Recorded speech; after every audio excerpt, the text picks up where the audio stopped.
Hi, everybody. Today we're going to do notes on Reconstruction. So we're looking at all of the after effects of the Civil War, some new laws and legislation that happened in order to help the transition for newly freed African Americans and also the rebuilding of the South. These are Unit 1, Notes number 6. Reconstruction after the Civil War. So Reconstruction was the period during which the United States began to rebuild after the Civil War, lasting from about 1865, so immediately following the war, until about 1877. This includes the process the federal government used to readmit Confederate states. And so when I think about Reconstruction, I think of it in the literal sense of reconstructing something. You are reconstructing our country. We are putting the pieces back together. So you had North fighting South. And so now we have to come back as a unified country. So there is that kind of relationship building that has to happen. And there's also all this damage from the war. So you're having to, in the South, reconstruct roads, farms, buildings. The majority of the battles happened in the South. And so there is that kind of physical reconstruction and also the more theoretical reconstruction of relationship building that needs to happen. So this process would be complicated. There would be many differing opinions on how reconstruction should be handled. Here on the side, there is a little summary about the war, some of the long-term causes, immediate causes, and then immediate effects and long-term effects to give a summary. So the assassination of Abraham Lincoln. Whatever plans President Lincoln had to unify the nation after the war, he never got to implement. So the war, I believe I said they signed the end of the war surrender in Appomattox. I want to say it was like April 9th. So we're talking just not even a week after that, on April 14th, 1865, President Lincoln was assassinated by John Wilkes Booth. He was at Ford's Theater watching a play. John Wilkes Booth snuck in, shot him, and so he died. Lincoln died the next day. So when a president passes away, whether it's by assassination or natural causes, the vice president is the next person in line. Andrew Johnson was Lincoln's vice president, and he would now become president and lead Reconstruction. So before Lincoln had passed away, he had already began plans for Reconstruction. And so the big debate would be, should the South be punished or should we offer leniency, basically go easy on them? So Lincoln's plan for Reconstruction was favored more of the idea of leniency.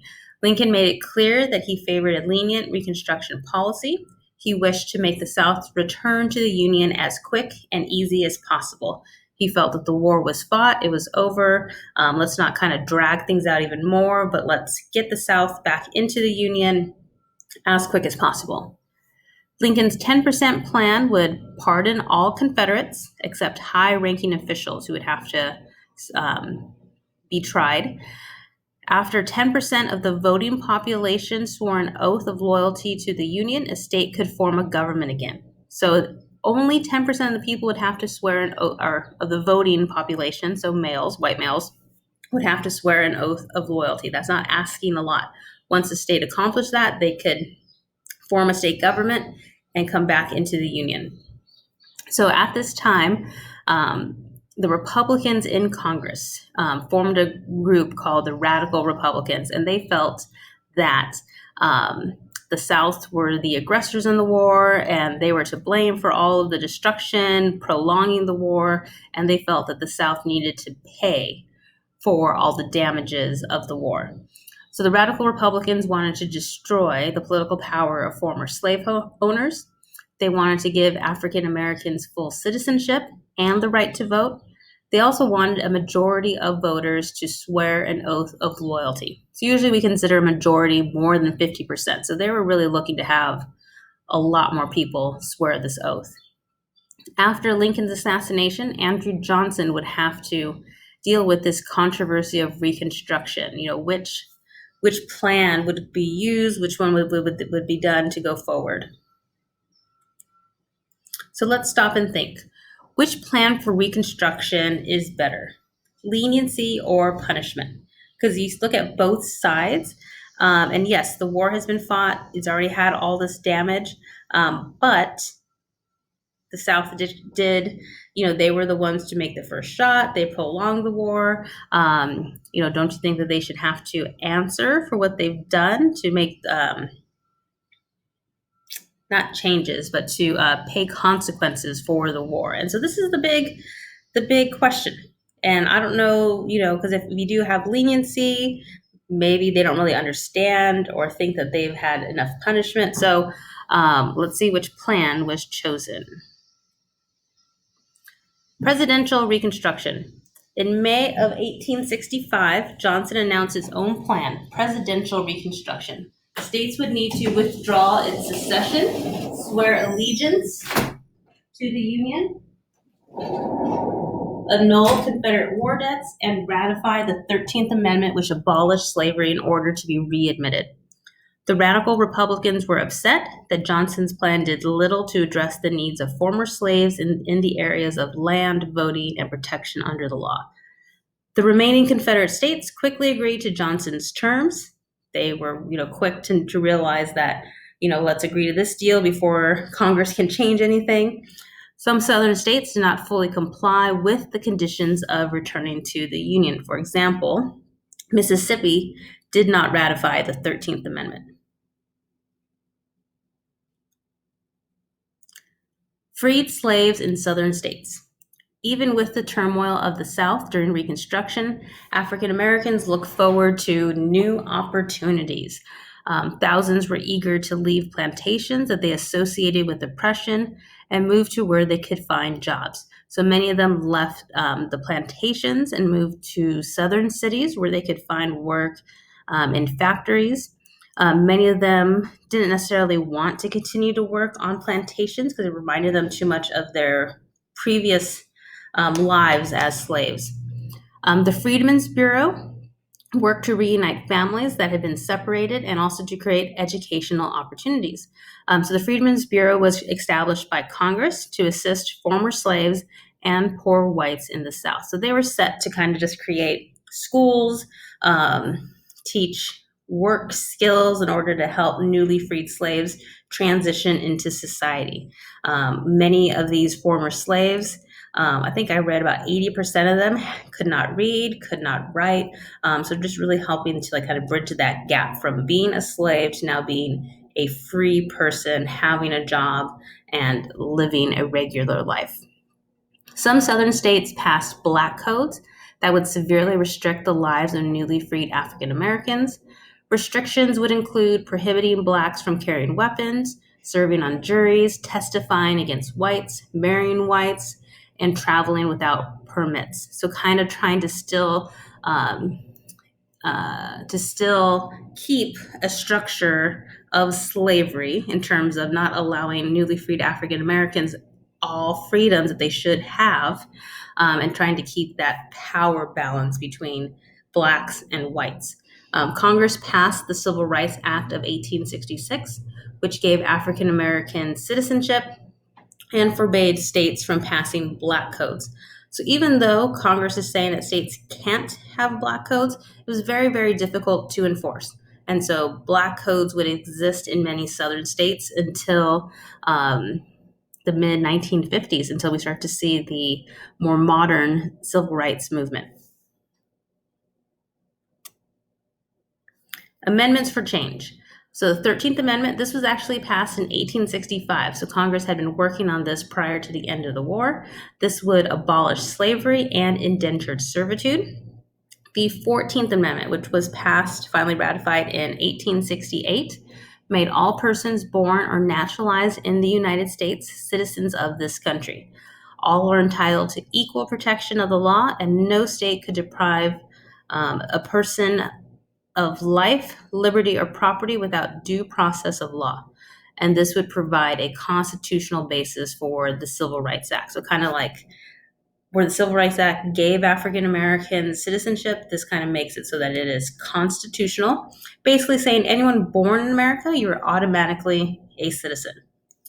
15th Amendment was ratified in 1870, said that states that no one can be kept from voting because of race, color, or previous condition of servitude. So it extends voting rights to African American males. So at this point, only men could vote. Women still could not vote. They will not be able to vote until the 19th Amendment. Many Southern states would refuse to enforce the 14th and 15th Amendments. And these amendments we refer to as kind of the Reconstruction Amendment. So you want to make sure you know what the 13th Amendment did, the 14th, and the 15th Amendment. So 13th abolishes slavery, 14th grants citizenship, 15th voting rights for African American males. So let's stop and think. How did Reconstruction change life for African Americans? So a big thing after the war is now they are free. We start to look at educational opportunities. So the picture on the left is a freedmen's school where now African Americans can learn to read. And we all know that when you have education in your life, it opens up new opportunities. When we look at this graph over here, you see kind of whites that are in school, and it's kind of basically the same. You see kind of drops around Civil War time, right out Reconstruction. Times are really tough then.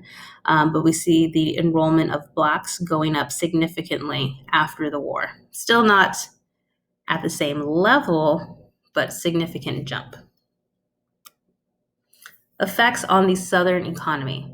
Because the Civil War was fought mostly on Southern soil, the challenge of physically rebuilding a battle-scarred region was overwhelming. The economic effects of the war were devastating for the South. Property values plummeted. Those who invested in Confederate bonds lost money. Many small farms were ruined. So you're having lots of people who are having to completely start over. Maybe like their home, their farm, their business properties were completely demolished. One thing about the war that I didn't talk about was one of the Union generals, General Sherman, had his famous march through Georgia, where him and his troops basically burned everything down. They twisted railroad lines, any factories, stations, farms. I mean, this was towards the end of the war, but they burnt it all up. Basically, I forgot where they started, but it was like to pass through Atlanta to the sea. And so you're having states that are having to recover from damage like that. So not only were many of the South's economic resources destroyed, but the region's population was devastated. More than 1/5 of the adult male population died in the war, so we're looking at about 20%. And many of the men that came back injured. Many have lost limbs, whether it was like legs and arms. And so you're having families, possibly, women that lost husbands, brothers, fathers, and now they're having to carry on, and they're put in these situations that they weren't necessarily in prior to the war. Sharecropping and tenant farming. Without their own land, freed African Americans could not grow crops to sell or to feed their families. So in the system of sharecropping, landowners divided their land and gave each worker a few acres, along with seeds and tools. At harvest time, each worker gave a share of his crop to the landowner. The share would pay the owner back and ended the arrangement until it was renewed the following year. So the idea behind sharecropping in this system was that you didn't have your own land, and so you work this property, and that you're giving you're giving a share of your land back, or share the harvest back to the landowner. And the idea was that you would still have enough to profit off of, and then hopefully like save money so that eventually you could also own your own land. But in the next slide, we'll talk about this system of sharecropping really doesn't help the sharecropper. They're never really able to kind of save enough or come out on top. So in theory, the croppers who saved a little and bought their own tools could drive a better bargain. They may even be able to rent the land for cash from their landowner and keep all of the harvest, and that is known as tenant farming. Eventually, they might move up the economic ladder and become outright owners of the farms themselves. That was the hope. Did not happen all the time. So the cycle of sharecropping, and we see this kind of, it goes round and round. So sharecroppers are given small plots of land. Sharecroppers buy food, clothing, and supplies on credit. So that's the one thing about farming, is that you don't, it's not like a regular job where every week or every other week you're getting a paycheck. You don't get money until you share your crop. So you're doing a lot of work to have the crop grow, then you have to harvest it, then you have to sell it. So you don't actually get your money until a lot longer into the future. So while you're growing the crop and harvesting it, you're having to buy things on credit. They didn't have credit cards back then, but there'd be a local store. They would mark down everything that was bought. So at the end of the harvest season, it'd say like, okay, here's your bill. You now owe me $300 and something, which was a lot of money back then. And so they'd have their crop, sell it, and have to go and pay off this huge debt, which probably amounted to a lot more than they were initially thinking. So they'd plant a crop. Sharecroppers must give landlords a large share of what they've harvested. Sharecropper sells what remains at the mercy of low market prices. Sharecroppers pay off accounts at the local store to their landlords and merchants. And what ends up happening is few sharecroppers have any leftover cash to try to become tenant farmers or save anything back. And so they just continue in this cycle where, okay, we still have to, borrow the seed and the tools from the landowner, and they're just never able to get out of this cycle. And it kind of keeps them, and this goes for both newly freed African Americans and also poor whites in the South. Okay, so let's stop and think. What were the outcomes of Reconstruction? So some of the major legislation, you have the Freedmen's Bureau Act, the Civil Rights Act of 1866, 14th Amendment, 15th Amendment.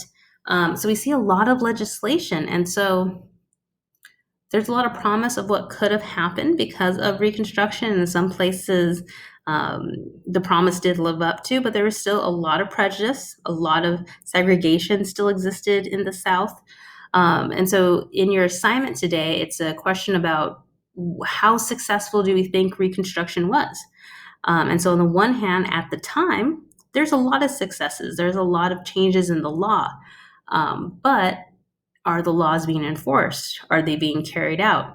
Under the 14th Amendment, everyone should have equal protection. So is that happening? So think about that in terms of, should we judge Reconstruction based off of like today's standards? So do we think it's a success, or by 1870 standards where a lot of these laws were very progressive?